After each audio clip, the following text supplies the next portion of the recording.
ഒരു മുൻ MLA കടം വീട്ടാൻ വേണ്ടിയിട്ട്, കുടുംബത്തിന്റെ കടം വീട്ടാൻ വേണ്ടിയിട്ട് അത് സംസ്ഥാന സർക്കാരിന്റെ ദുരന്ത നിവാരണ ഫണ്ടിൽ നിന്ന് അനുവദിച്ചിട്ടുണ്ടായിരുന്നു. അപ്പോ വയനാട്ടിലെ ദുരന്ത ബാധിതരെ സംബന്ധിച്ചിടത്തോളം അവരുടെ കടങ്ങൾ എത്രയുണ്ട് എന്നുള്ള പ്രാഥമികമായിട്ടുള്ള കണക്കെടുപ്പ് പോലും നടത്താതെയാണ് ദേശീയ ദുരന്ത നിവാരണ നിയമത്തിന്റെ 13-ാം വകുപ്പ് ഉദ്ധരിച്ചുകൊണ്ട് കേന്ദ്ര സർക്കാരിന് നിവേദനം കൊടുക്കുന്നത്. നാലാമത്തെ ചോദ്യം, മുഖ്യമന്ത്രി പറയുന്നു, നാലാമത്തെ പോയിന്റ്, മുഖ്യമന്ത്രി പറയുന്നു PDNA തയ്യാറാക്കാൻ 3 മാസം എടുത്തു. ശരി, എല്ലാ വകുപ്പുകളും ചേർന്ന് 583 പേജ് ഉണ്ട്, സമ്മതിച്ചു. പക്ഷേ 583 പേജുള്ള റിപ്പോർട്ട് തയ്യാറാക്കാൻ സംസ്ഥാന സർക്കാർ 3 മാസം എടുത്തു. അത് പഠിച്ച് തീരുമാനമെടുക്കാൻ സംസ്ഥാന സർക്കാർ കേന്ദ്രത്തിന് 1 മാസം പോലും കൊടുക്കില്ല. നവംബർ 13-നാണ് ഈ റിപ്പോർട്ട് സമർപ്പിച്ചത്. PDNA, post disaster need assessment. ഇന്ന് തീയതി 10-ാം തീയതി ആയിട്ടുള്ളൂ. 4 ആഴ്ച. ഈ 4 ആഴ്ച കഴിയുന്നതിന് മുൻപേ തയ്യാറാക്കാൻ 3 മാസം എടുത്ത റിപ്പോർട്ട് അത് പഠിച്ച് വിവിധ വകുപ്പുകളിലൂടെ കടന്നുപോയി അത് സംബന്ധിച്ച് തീരുമാനമെടുക്കാൻ കേന്ദ്ര സർക്കാരിന് 4 ആഴ്ച പോലും അനുവദിക്കില്ല.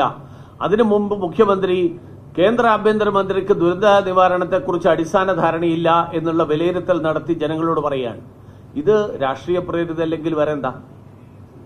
മാത്രമല്ല, ഇന്നലെ പല ചാനൽ ചർച്ചകളിലും, ഇന്നലെ മാത്രമല്ല ഇതിനു മുമ്പുള്ള ദിവസങ്ങളിലൊക്കെ ഈ ഇടതുപക്ഷത്തിന്റെ വക്താക്കൾ വന്നിട്ട് പറയുന്നത് ഞങ്ങൾ മാത്രമാണ് PDNA തയ്യാറാക്കിയിട്ടുള്ളത്, രാജ്യത്താദ്യമായിട്ട് കേരളത്തിലാണ് PDNA തയ്യാറാക്കിയിട്ടുള്ളത്.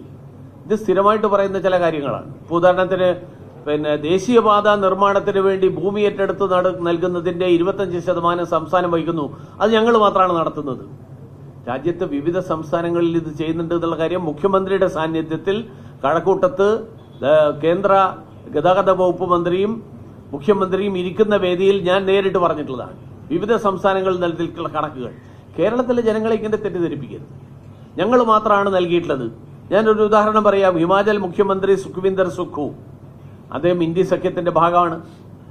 അദ്ദേഹം കള്ളം പറയുകയാണോ എന്നാണ് പിണറായി പറയേണ്ടത്.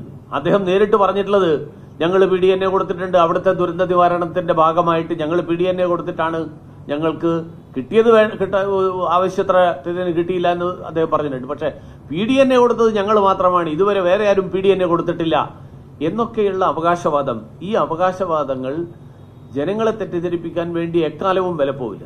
5-ാമത്തെ കാര്യം, ഞാനൊരു കാര്യം ചോദിക്കട്ടെ. ഇനി വാദത്തിന് വേണ്ടിയിട്ട് PDNA കൊടുത്തു, അടുത്ത ദിവസം കേന്ദ്രം ആ പണം അനുവദിച്ചു എന്നിരിക്കട്ടെ.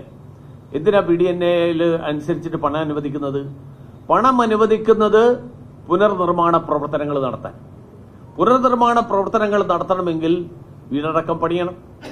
വീട് പണിയാനുള്ള സ്ഥലം സർക്കാർ എവിടെയാണ് കണ്ടെത്തിയിരിക്കുന്നത്? ഈ പുനർനിർമ്മിക്കാനുള്ള സ്ഥലം ഇതുവരെ സംസ്ഥാന സർക്കാരിന് കണ്ടെത്താൻ കഴിഞ്ഞിട്ടില്ല. ആ പണി ഇപ്പോഴും പൂർത്തിയായിട്ടില്ല. അതിന്റെ പേരിൽ അവരൊരു സ്ഥലം ഏറ്റെടുക്കുന്നു എന്ന് പറഞ്ഞു, അതിന്റെ പേരിൽ കേസ് നടക്കുന്നു.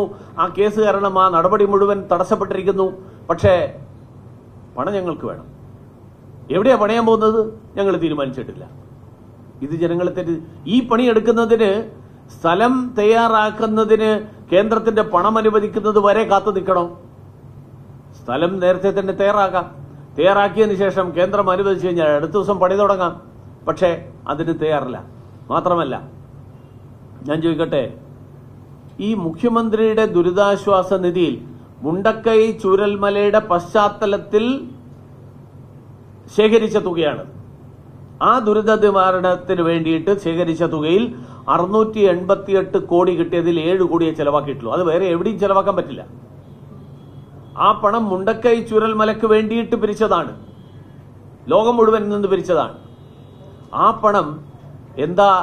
ആ പണം ഇതുവരെ ആകെ 7 കോടി എന്ന് പറഞ്ഞാൽ 1%. 658 കോടിയിൽ 1% തുകയാണ് ഇപ്പോ സംസ്ഥാന സർക്കാർ ചെലവാക്കിയിട്ടുള്ളത്.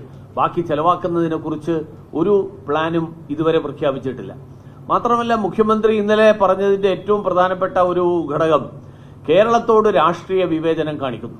ഞാൻ ചോദിക്കട്ടെ, കേരളത്തോട് രാഷ്ട്രീയ വിവേചനമാണ് കാണിക്കുന്നതെങ്കിൽ, രാഷ്ട്രീയ വിവേചനം കാണിക്കുന്നുണ്ടെങ്കിൽ കേന്ദ്ര സർക്കാർ BJP ആയതുകൊണ്ടാണല്ലോ. കേന്ദ്ര സർക്കാർ BJP ഭരിക്കുന്ന കേന്ദ്ര സർക്കാർ രാഷ്ട്രീയ വിവേചനമാണ് കാണിക്കുന്നതെങ്കിൽ BJP ഭരിക്കുന്ന 6 സർക്കാരുകൾ അല്ലെങ്കിൽ ദേശീയ ജനാധിപത്യ സഖ്യം ഭരിക്കുന്ന സർക്കാരുകൾ മധ്യപ്രദേശ് 20 കോടി കൊടുത്തു, ഛത്തീസ്ഗഡ് 15 കോടി കൊടുത്തു, മഹാരാഷ്ട്ര 10 കോടി കൊടുത്തു, ഉത്തർപ്രദേശ് 10 കോടി കൊടുത്തു, ആന്ധ്ര 10 കോടി കൊടുത്തു, ഒറീസ 5 കോടി കൊടുത്തു. അങ്ങനെ ഏതാണ്ട് 170 കോടി 70 കോടി രൂപ ഈ BJPയും ദേശീയ ജനാധിപത്യ സഖ്യവും ഭരിക്കുന്ന സംസ്ഥാനങ്ങൾ കൊടുത്തു. രാഷ്ട്രീയ വിവേചനാണെങ്കിൽ ഈ സംസ്ഥാനങ്ങൾക്ക് കൊടുക്കേണ്ട ഒരു ബാധ്യതയില്ലായിരുന്നു.